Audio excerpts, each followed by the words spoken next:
Shabbat Shalom. This week's Torah portion is called Parshat Korach, and it tells the story of Korach, a rabble-rouser within the Jewish people who try to essentially wrest control from Aaron and Moses of the people.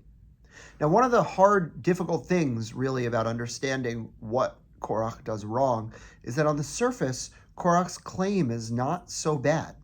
He basically says to Moses, look, all of us are holy, not just you and your brother. Therefore, you should promote other people to be the leaders and not you. This is a democratizing attitude, one that I imagine many of us have, and one that appears throughout the Torah. The idea that everybody matters and everyone is holy. I mean, the Torah does say, for example, that we're supposed to be, quote, a kingdom of holy priests, a kingdom of leaders, a kingdom of holy people.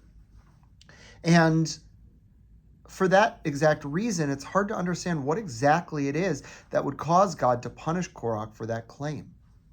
The answer, though, is a little more difficult, and one actually has to look not at Jewish sources, but as secular sources to understand that there is a real problem with democracy.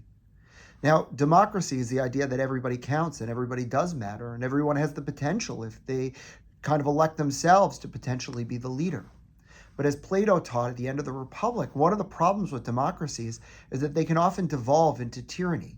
That if enough people feel that they have a right to speak, one person can arise and say, I'm going to speak for you, and can do bad things in the name of that democracy.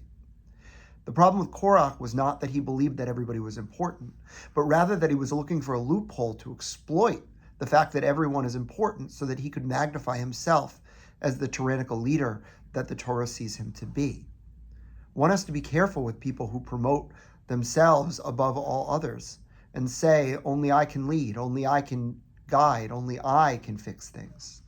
And so Korach is really a call for all of us to understand that there's a fine line between allowing everyone a voice and between allowing one person to exploit that voice to be the leader.